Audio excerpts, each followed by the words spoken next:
Good morning. Celebrations to the Tugule, and I want to congratulate you. Thank you so much for addressing the issue of unemployment and getting 19 more jobs. That means a lot to me as a Ugandan who loves a couple of things working out. Now, today we are talking copyright. There are also questions every time there is a conversation on copyright. Some of our biggest artists, they always shoot it down because some don't understand it. Others understand it, but you know, in a monkery way. To understand this, it seems suspicious. Today, our reporter, that is Andrew Kagwa, has some possibly answers maybe to, to understand this. Anthony Mwanda, the CEO of the Collecting Society and the Ugandan Performing Rights, will be joining us soon. But let me start with Andrew. Good morning, Andrew. Good morning. Someone should get you coffee that we can have this. Andrew, we'll be having the CEO, Anthony Mwanda, on Zoom. Anthony, are you there? Yes, I am here. Good morning, Anthony. Good morning. Yeah, but we can't see you. My director is not showing me where Anthony is. Can we have a look at Anthony? Okay. Okay, finally we have Anthony here. Thank you so much. But we need to see him on this. Oh, perfect. Anthony, good to see you. Nice to see you too. Okay. Now, I'll start off with you, Anthony, as CEO of the Uganda Performing Rights Society. The first question is, do your subscribers, especially artists, understand how critical their craft is and how essential they should protect it? There is a growing understanding of the value of their product and the value of them as individuals, their assets to. Hello, reporting. Okay. I think we'll get back a little later to that. Let me get back to Andrew Kagwa here as we're finalizing the issue on the other side. Technically, artists, do they understand the copyright? From your perspective, Andrew. Okay, I've talked to many of them, and I think they all have a different way. They all have a different perspective of copyright. There are those that believe the copyright law doesn't exist for starters. So that's why most of the times when they are talking about governance and everything, they will say, we do not have a copyright law, but actually it does exist. And it works. It's just that maybe it needs to be strengthened to be more effective, but it does exist. It does exist. Though you notice that many of them do not notice it exists. And even when you look at what they think it can do for them, at the moment many believe when you have it working, then people will not pirate their music. Most of the times that's how... Those are the dynamics. That's how close they are seeing it. Oh, good. Anthony, as the CEO of the Collecting Society, would like to understand, what does the society do exactly? Is it collect on behalf of the artists or collect the artists themselves?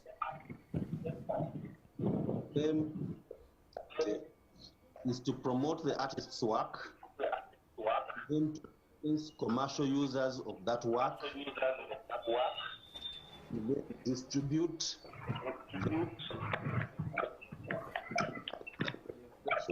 to the owners of the works. That work for the members. Okay. Let me just come back to the studio. Anthony, you need to fix your internet. I can't hear you audibly quite well. Back to you, Andrew. You seem to have some answers to our artists' resistance to UPRS. I remember there was a battle, there was a meeting that happened to be, it started laughters at Centenary Park, and they were all jeered. They said, what is the man's name? Wasula. Wasula. It was a very great conversation, and they were fighting it. Today, when you look at the resistance, did they know what they were resisting? Truth is, if I was one of the artists at the time, maybe I would have been on their side. Why? Like today, why I'm telling you then, because there is a lot of information I didn't know then. Okay. And at that time, there was a way it was presented, like Wasula was the devil, like that was the person you had to attack. Of course, UPRS in its running at the time, even right now, it had its flaws and it still has its flaws. But when you get to understand how it is so hard to operate in this country, then you get to understand their flaws. Though at that time, many of them, their issue was, one, their music is used and they are not paid. And two, people are freely pirating their music and no one is stopping them. I think at that moment, no one was there to tell them, people are not going to stop pirating your music. Okay. Like right now, everyone has a smartphone, and by virtue of the fact that you have a smartphone, you can download. You're a potential pirater, like even when you like it or not. Why? You will receive a song you did not solicit. Like you'll find it in a WhatsApp group and you download it. True. Then That's true. You somehow pirated someone's song. Already. Yes. You might decide to actually buy music, but then someone asks you for a song you bought and you send it to them and they will not have bought it. Oh, yeah? So they will be consuming music for free from a person that actually bought the music. So, and then there are these websites that are uploading it for free. You find it and you download it. So at times, whether you like it or not, you're going to end up pirating music. So at that time, many of them thought the biggest problem is people consuming their music for free. But they did not know that you cannot stop that. I saw Epis the other day tweeting, I think like 2 months ago, to be exact. He said that no radio stations should play my music again. No DJs should play my music again without my consent. You either buy or I clear you for the playing. That's him giving himself a lot of work. What kind of work then? No, I mean, you cannot clear all the radio stations we have in this country. You cannot have the kind of manpower to actually do that. To monitor. Yes, that's the reason why you need UPRS to actually do the monitoring for you.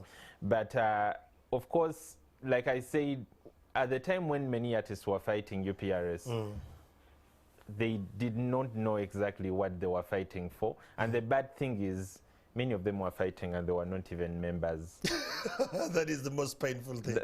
That's even today, like many of them are still fighting it. They are still blaming it for things, but they are not members. Wow. One of the things that, like, it's very hurting. Like, you see, collecting societies work very well with numbers.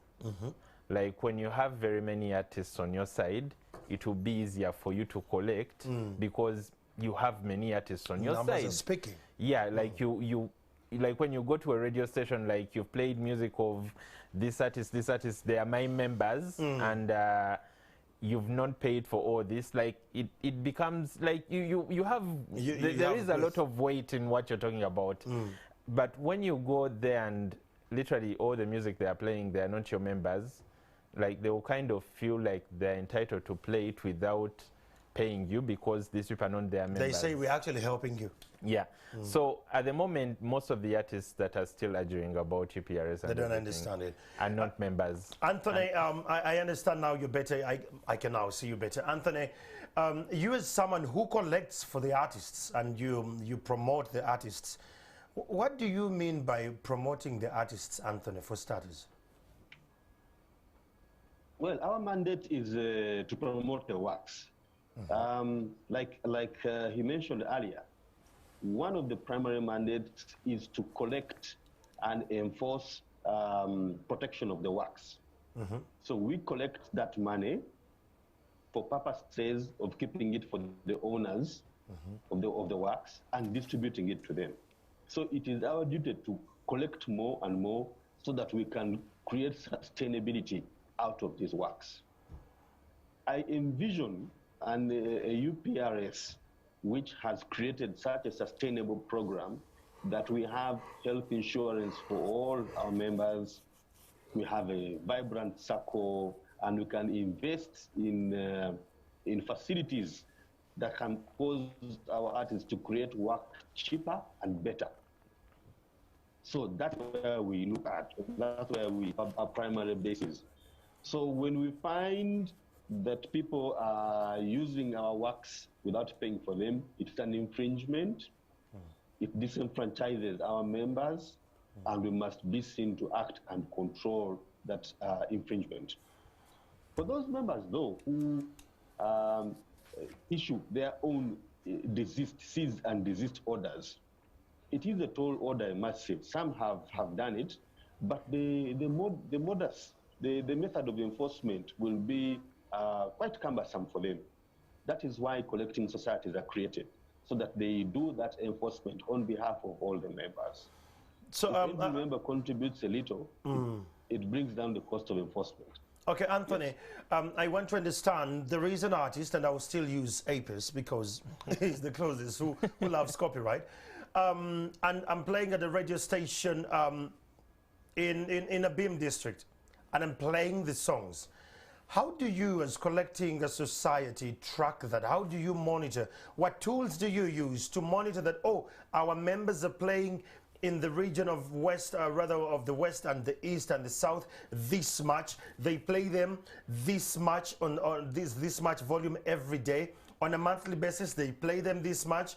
Because if you're coming to a requisite for the money from me, appropriate of a radio station or a nightclub, I need to have facts.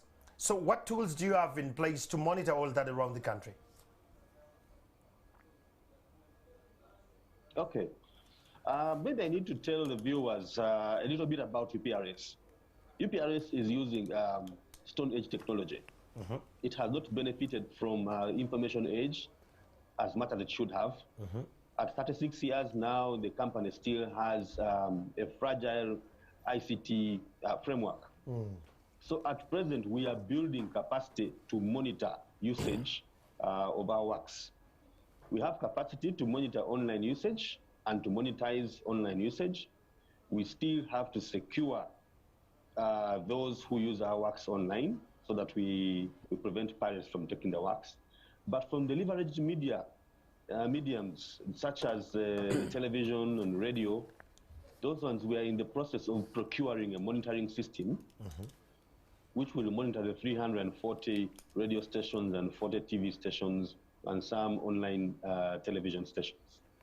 So that is that is ongoing. We believe that at the back end of this year, we shall have capacity to monitor at least 80% of radio stations. In addition to that, we are working with a foreign partner to give us what they call a venue monitoring system. That system will be able to track music used at different venues. The modalities of how it will work are still on paper, but we believe that we can work out an arrangement and hinge maybe with a financial institution so that we buy this monitoring equipment in partnership with the user and UPRS. The purpose of that will be to monitor music from non-formal media such as radio and TV. Okay, so to Anthony, answer your question, we are not monitoring as much as we should, but it is a plan for the near to midterm plan. Okay, thank you so much, Anthony, but still hang in there. Let's look at a journalist, rather an artist in Gulu, who is interested to, to join the collection, the collective society. It sounds very interesting and forward-thinking for me, as someone who sees where we're headed as a country and as a generation. But how much is it per song or per play? Because now, as business owners, we need to be ready that I'm going to play this much music for Cindy. I better have this much money to pay the collection, the collective society. That is one of the payment modalities, what they call pay-per-play. But the pay-per-play is successful when you have built capacity and you have a budget. If UPRS had been collecting effectively over the last, say, 5-6 years, we would have built up a buffer and we would have had money in the bank. And then we would pledge and say we would pay a certain particular amount per play that we monitor. The alternative for pay-per-play is a fair distribution mechanism, whereby we collect an amount X and then we distribute it pro rata per piece of work that has been monitored for usage. So we will share what has been collected. we cannot now dictate what we shall pay, but we shall just share what has been collected. Okay, thank you so much. Angende Anthony, what he's talking, it's a fresh breath into the industry. Do our artists understand these new dynamics, people like Lil Pazo? Because some of these things come through and they're targeting, should I say, the middle class artists. But I'm looking at upcoming artists, or even artists that came and for some reason they became stunted. Do these kind of policies, you know, help them out? Trust me, if you asked me this question at the beginning of March 2020, I would have told you they do not. Right now, in August 2021, after they've been out and they've not been performing for close to a year, I think plus. close to 2 years. Right now, they understand things differently. At the moment, people, like at that time, people thought I will release my music, give it out for free. Like they did not care where their music went. And it was coming. Yes, as long as they gave it out for free, it became famous, and then they are booked for performances. At that time, they only believed a song will make you money when you perform. And for them, a song had a shelf life, not even just for them. We also thought a song had a shelf life.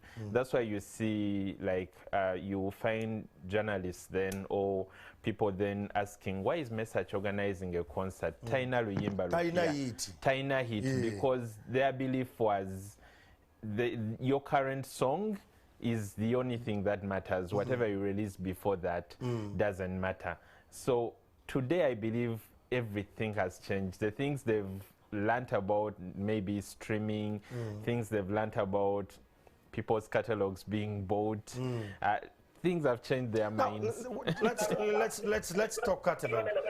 I heard Chameleon is going to sell his catalog. You had that conversation. Yes. What do you make of that move? One, I remember someone asked me the same question when the rumors started. And I remember telling them, one, artists all over the world have been selling their catalogs.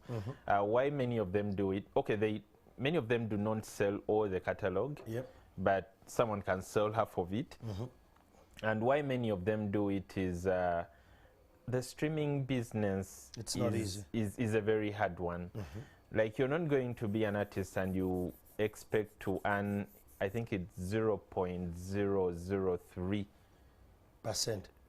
Like that's I don't, it's not even a dollar, it's in cents. It's in cents. That's what you earn per play. Per download? No, like there are about 100 streams. Like 100 people stream you and you get that 0.003. So by the time you make $1, probably you've been played like a lot of times. Anthony, Anthony, let's get to you. It seems you're the person now who is tech and you understand how these dynamics actually play. Anthony, if you can hear us, we need to know pay-per-play. How does it work on online platforms where most of our Ugandan artists are streaming? Well, the online payment platforms have complex payment methods, and they are varied. However, the most common is the number of subscribers.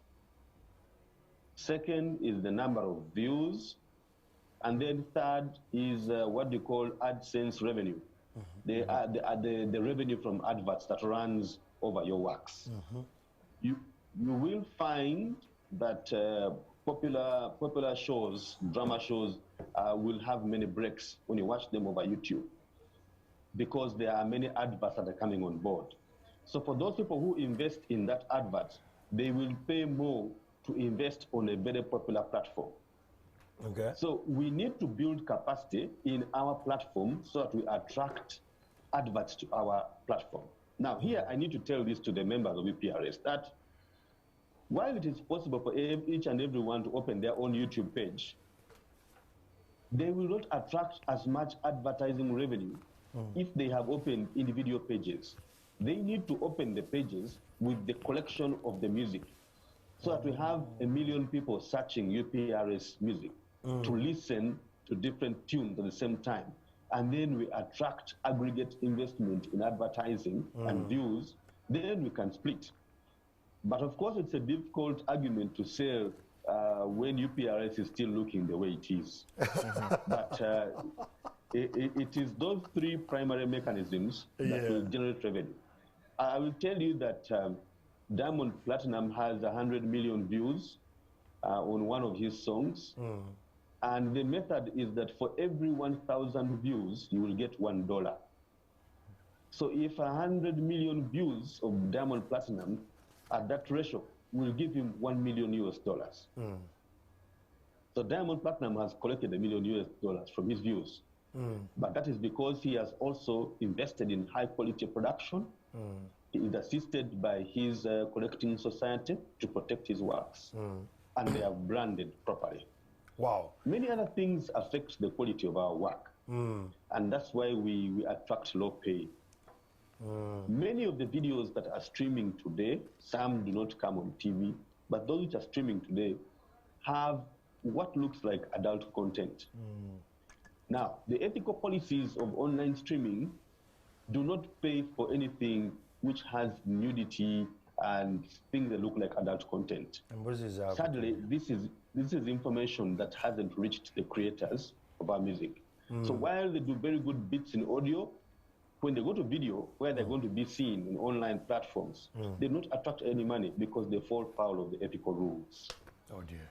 So again, that is part of the duty that the collecting society has to do and advise members to follow the rules that will give them money. Thank you. We heard about the catalog of Chameleon selling his entire music. But let's talk about Kasiwukira. What do you know about Kasiwukira's history with music buying? Well, a brief history is that Kasiwukira was one of the stakeholders of the industry. I think there was Kasiwukira, there was Dick Promotion, there was a guy who was called Lucini. I don't really know what his real name was, but so what happened is these guys were like, they were your way to the audience. So most artists would record a song, and not a song, they would record an album, because those were days of the albums. 12 songs. You record your album and you do not have an idea of what you're going to do with the album. So you go and plead with Kasiwukira to buy your music. Keyword is plead. Yeah, like many of the newer ones pleaded. There were those that got a name, and so they had choice. They could sell to any of the people that were existing. So people would actually come and plead with you to sell to them. So artists would go and plead with these people, especially when they were new. And so he would listen to the music, see if it will work, and he buys it. So after he buys it, he promotes it, deals with the radios, deals with the He does his media strategy all by himself. He does his strategy all by himself, and then releases a single, just like the way labels do. Yes, releases a single, it catches on, and then drops the album. And then he makes his profits. That's Kasiwukira's model. Initially, when you hear that, it sounds like a distribution deal. Oh yeah. But most artists, when they were signing, actually signed off everything. Oh my God. Like everything. Like when I say everything, I mean they cannot. What are some of the few clauses in these contracts? A couple of our artists appended their signatures on, and they're very, engulfing them. They can never get out of it. I saw two opposite contracts. I saw the one he did with Afrigo, and the one with Afrigo was strictly a distribution one. And then when I looked at the signatories, I noticed that James Wasula was one of the signatories. Was brilliant. For Afrigo, yes. And then when I saw the one for Sebata, like I still even feel very sad talking about this. Like for Sebata's contract, he relinquished his rights. I used relinquish because it's the word in the contract. He relinquished his rights to reproduce the music. Okay. He relinquished all the property ownership and interests and royalties in the songs. So by interest, I think he relinquishes his interests in the royalties. He's done. He cannot, because they say he cannot reproduce this music. But so he cannot sing Naba Wanuka again unless Kasiwukira allows him so. He cannot reproduce it, like he cannot try to make it better. Like. So what did he remain with then? The right to perform it. Anthony, this is reality here. Kasiwukira was a brilliant man. That means from 2010 going backward. That's about, because when I saw that there is an album of Reddy and Weasel, I was like, wow, these are like our artists. So, yes. So like he almost got even some of our artists, but I think that was a time when people were buying less CDs. So I think Reddy and Weasel are some of the last ones he bought. Okay. Anthony, when you listen to this conversation, how can the collecting society protect, arbitrate, and interpret these to the artists before they sign? Well, some of these revelations are shocking. Shocking in part because of what we have been made to believe, but also shocking in part because of what people think they have done or they have secured. One, the law is very clear. And the things we are dealing with, intellectual property rights, is about law.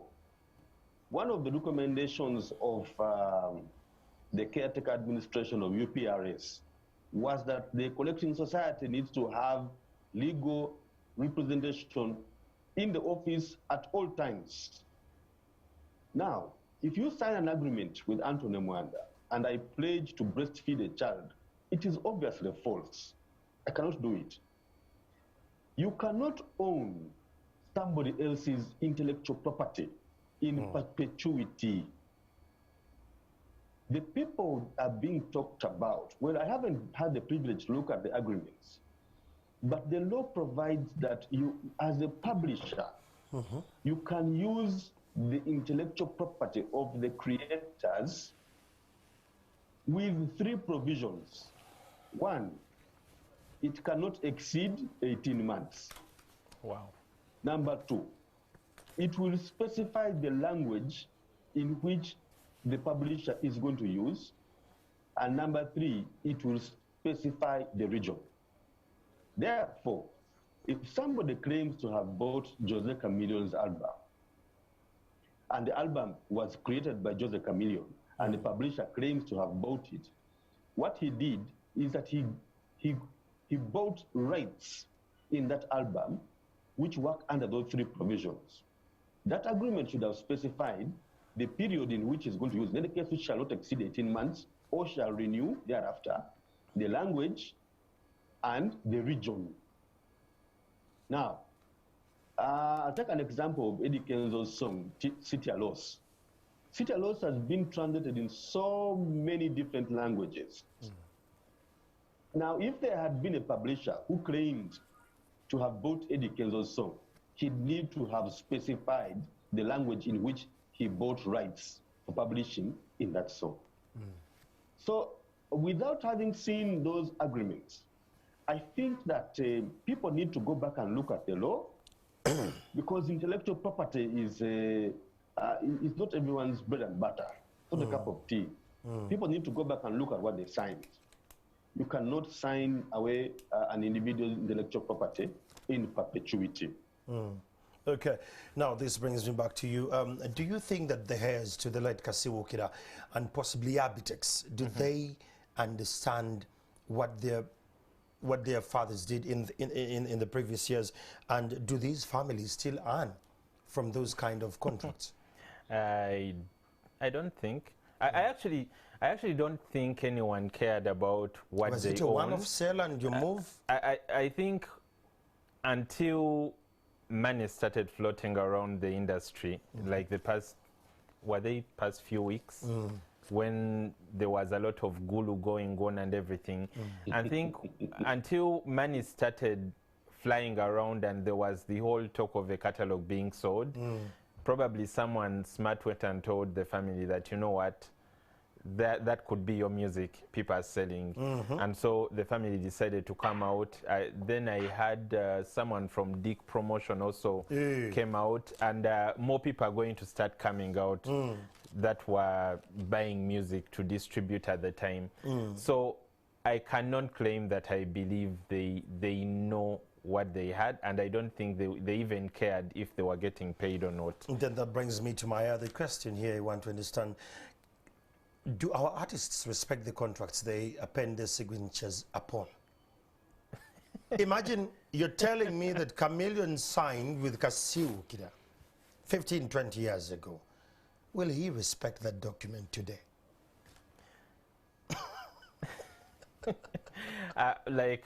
You're talking about 20 years ago, like I've dealt with artists that I've signed contracts with 2 weeks back and they do not respect it 2 weeks later. So, Yes. so thing is, most of them actually do not respect contracts. But when it comes down to this, personally, before I saw these Kasiukira contracts, I did not believe he owned the rights. You had not read the content? Like before I saw the contracts, I did not believe he owned any, because in my mind, this was strictly a distribution deal. Like a distribution deal can make you the owner of someone's intellectual property. Yeah. That's what I believed, and it's what I believe. But when I saw the detail in those contracts, like I got very scared. Signed in 1995, August. Yeah, like the particular one I saw for Sebata was signed in 2001, and the amount is 38 million. And I think it's what broke me the more, like the amount. 38 million? Yes. Jeez. Anthony, when you look at the contracts and the respect of the paperwork in this country, do the artists give respect to the paperwork they sign, or they will still got the sensation away coming in the media that the law is not on their side, and if things fail, they'll take a trek to Gulu? Well, what I can say is this, that the next biggest battles in the world are going to be about intellectual property. True. People are going to go back and review what they signed. So the artists and the publishers are in their right to go back and review what they signed. But I'll also say something. You see, if an individual buys rights into Jose Chameleon's song and makes a cover version, a rework, or remixes the song, that one becomes a new song, which is owned by the one who has done the cover version and the original owner. It becomes now jointly owned by the other person. So those are other things that can be explored. But in the last 2 years that I've been at UPRS, I have advised every artist that has come. These people are negotiating to make works over WhatsApp agreements and verbal agreements, things which are not enforceable in any competent court. So my advice remains that we need to be very clear and very deliberate about the way we contract to make music. Well, thank you so much. That is Mr. Anthony, who happens to come from the Collective Society of Uganda. Going forward, we need to respect the paperwork. Artists need to understand this. Next Friday, maybe, or when we get time, you and Anthony will talk about the state of desperation of artists and, you know, begging, and the financial literacy in the industry. We'll be talking about that a little later. Let me go to Rashul in Koboko, where you are. I understand there is a 5 billion double hospital that is in the side. Rashul, what is the latest on that story?